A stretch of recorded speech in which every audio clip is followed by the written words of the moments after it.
The Green Meadow by H.P. Lovecraft and Elizabeth Berkeley. Introductory note. The following very singular narrative or record of impressions was discovered under circumstances so extraordinary that they deserve careful description. On the evening of Wednesday, August 27, 1913, at about 8:30 o'clock, the population of the small seaside village of Potawatomi, Maine, USA, was aroused by a thunderous report accompanied by a blinding flash, and persons near the shore beheld a mammoth ball of fire dart from the heavens into the sea but a short distance out, sending up a prodigious column of water. The following Sunday, a fishing party composed of John Richmond, Peter B. Carr, and Simon Canfield caught in their trawl and dragged ashore a mass of metallic rock, weighing 360 pounds, and looking, as Mr. Canfield said, like a piece of slag. Most of the inhabitants agreed that this heavy body was none other than the fireball which had fallen from the sky 4 days before, and Dr. Richmond M. Jones, the local scientific authority, allowed that it must be an aerolite or meteoric stone. In chipping off specimens to send to an expert Boston analyst, Dr. Jones discovered embedded in the semi-metallic mass the strange book containing the ensuing tale, which is still in his possession. In form, the discovery resembles an ordinary notebook, about 5 by 3 inches in size and containing 30 leaves. In material, however, it presents marked peculiarities. The covers are apparently of some dark, stony substance unknown to geologists and unbreakable by any mechanical means. No chemical reagent seems to act upon them. The leaves are much the same, save that they are lighter in color and so infinitely thin as to be quite flexible. The whole is bound by some process not very clear to those who have observed it, a process involving the adhesion of the leaf substance to the cover substance. These substances cannot now be separated, nor can the leaves be torn by any amount of force. The writing is Greek of the purest classical quality, and several students of paleography declare that the characters are in a cursive hand used about the 2nd century BC. There is little in the text to determine the date. The mechanical mode of writing cannot be deduced beyond the fact that it must have resembled that of the modern slate and slate pencil. During the course of analytical efforts made by the late Professor Chambers of Harvard, several pages, mostly at the conclusion of the narrative, were blurred to the point of utter effacement before being read, a circumstance forming a well-nigh irreparable loss. What remains of the contents was done into modern Greek letters by the paleographer Rutherford, and in this form submitted to the translators. Professor Mayfield of the Massachusetts Institute of Technology, who examined samples of the strange stone, declares it a true meteorite, an opinion in which Dr. von Winterfeldt of Heidelberg, interned in 1918 as a dangerous enemy alien, does not concur. Professor Bradley of Columbia College adopts a less dogmatic ground, pointing out that certain utterly unknown ingredients are present in large quantities, and warning that no classification is as yet possible. The presence, nature, and message of the strange book forms so momentous a problem that no explanation can even be attempted. The text, as far as preserved, is here rendered as literally as our language permits, in the hope that some reader may eventually hit upon an interpretation and solve one of the greatest scientific mysteries of recent years. Translated text. It was a narrow place, and I was alone. On one side, beyond a margin of vivid waving green, was the sea, blue, bright and billowy, and sending up vaporous exhalations which intoxicated me.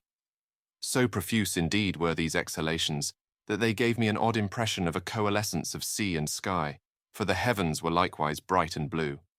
On the other side was the forest, ancient almost as the sea itself, and stretching infinitely inland. It was very dark, for the trees were grotesquely huge and luxuriant, and incredibly numerous. Their giant trunks were of a horrible green which blended weirdly with the narrow green tract whereon I stood. At some distance away, on either side of me, the strange forest extended down to the water's edge, obliterating the shoreline and completely hemming in the narrow tract. Some of the trees, I observed, stood in the water itself, as though impatient of any barrier to their progress. I saw no living thing, nor sign that any living thing save myself had ever existed. The sea and the sky and the wood encircled me and reached off into regions beyond my imagination. Nor was there any sound save of the wind-tossed wood and of the sea. As I stood in this silent place, I suddenly commenced to tremble, for though I knew not how I came there, and could scarce remember what my name and rank had been, I felt that I should go mad if I could understand what lurked about me. I recalled things I had learned, things I had dreamed, things I had imagined and yearned for in some other distant life.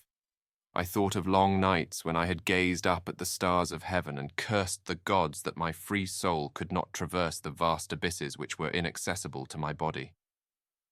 I conjured up ancient blasphemies and terrible delvings into the papyri of Democritus. But as memories appeared, I shuddered in deeper fear, for I knew that I was alone, horribly alone yet close to sentient impulses of vast, vague kind, which I prayed never to comprehend nor encounter. In the voice of the swaying green branches, I fancied I could detect a kind of malignant hatred and demoniac triumph. Sometimes they struck me as being in horrible colloquy with ghastly and unthinkable things which the scaly green bodies of the trees half hid from sight but not from consciousness. The most oppressive of my sensations was a sinister feeling of alienage. Though I saw about me objects which I could name, trees, grass, sea, and sky, I felt that their relation to me was not the same as that of the trees, grass, sea, and sky I knew in another and dimly remembered life. The nature of the difference I could not tell, yet I shook in stark fright as it impressed itself upon me. And then, in a spot where I had before discerned nothing but the misty sea, I beheld the Green Meadow, separated from me by a vast expanse of blue rippling water with sun-tipped wavelets, yet strangely near. Often I would peep fearfully over my right shoulder at the trees, but I preferred to look at the Green Meadow, which affected me oddly. It was while my eyes were fixed upon this singular tract that I first felt the ground in motion beneath me, beginning with a kind of throbbing agitation which held a fiendish suggestion of conscious action. The bit of bank on which I stood detached itself from the grassy shore and commenced to float away, borne slowly onward as if by some current of resistless force. I did not move, astonished and startled as I was by the unprecedented phenomenon, but stood rigidly still until a wide lane of water yawned betwixt me and the land of trees. Then I sat down in a sort of daze and again looked at the sun-tipped water and the Green Meadow. Behind me, the trees and the things they may have been hiding seemed to radiate infinite menace. This I knew without turning to view them, for as I grew more used to the scene, I became less and less dependent upon the five senses that once had been my sole reliance. I knew the green scaly forest hated me, yet now I was safe from it, for my bit of bank had drifted far from the shore. But though one peril was past, another loomed up before me. Pieces of earth were constantly crumbling from the floating isle which held me, so that death could not be far distant in any event. Yet even then I seemed to sense that death would be death to me no more, for I turned again to watch the Green Meadow, imbued with a curious feeling of security in strange contrast to my general horror. Then it was that I heard, at a distance immeasurable, the sound of falling water, not that of any trivial cascade such as I had known, but that which might be heard in the far Scythian lands if all the Mediterranean were poured down an unfathomable abyss. It was toward this sound that my shrinking island was drifting, yet I was content. Far in the rear were happening weird and terrible things, things which I turned to view yet shivered to behold. For in the sky dark vaporous forms hovered fantastically, brooding over trees and seeming to answer the challenge of the waving green branches. Then a thick mist arose from the sea to join the sky forms, and the shore was erased from my sight. Though the sun, what sun I knew not, shone brightly on the water around me, the land I had left seemed involved in a demoniac tempest, where clashed the will of the hellish trees and what they hid, with that of the sky and the sea. And when the mist vanished, I saw only the blue sky and the blue sea, for the land and the trees were no more. It was at this point that my attention was arrested by the singing in the Green Meadow. Hitherto, as I have said, I had encountered no sign of human life, but now there arose to my ears a dull chant whose origin and nature were apparently unmistakable. While the words were utterly undistinguishable, the chant awaked in me a peculiar train of associations, and I was reminded of some vaguely disquieting lines I had once translated out of an Egyptian book which in turn were taken from a papyrus of ancient Meroe. Through my brain ran lines that I fear to repeat, lines telling of very antique things and forms of life in the days when our earth was exceeding young, of things which thought and moved and were alive, yet which gods and men would not consider alive. It was a strange book. As I listened, I became gradually conscious of a circumstance which had before puzzled me only subconsciously. At no time had my sight distinguished any definite objects in the Green Meadow, an impression of vivid, homogeneous verdure being the sum total of my perception. Now, however, I saw that the current would cause my island to pass the shore at but a little distance, so that I might learn more of the land and of the singing thereon.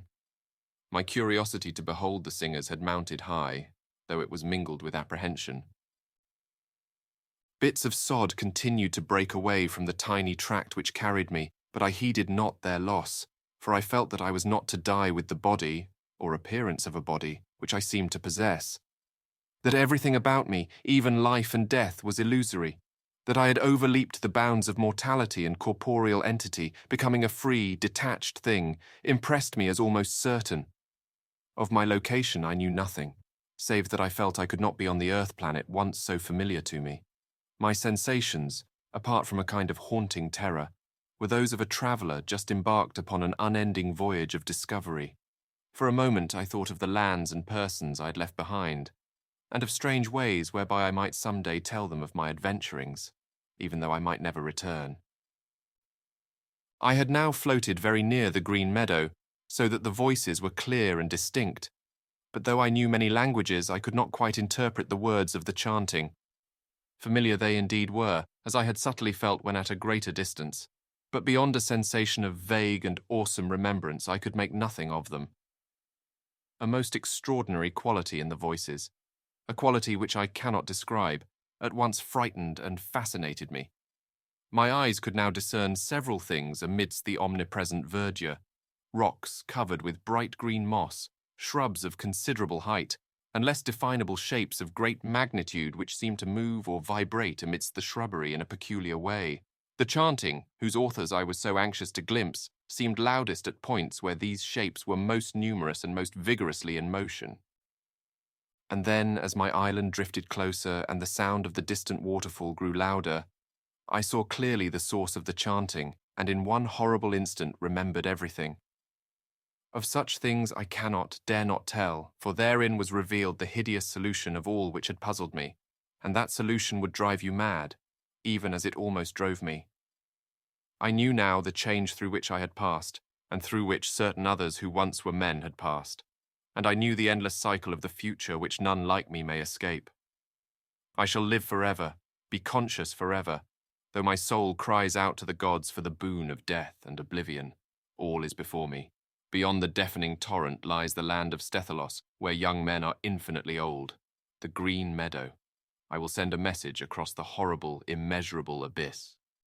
At this point, the text becomes illegible.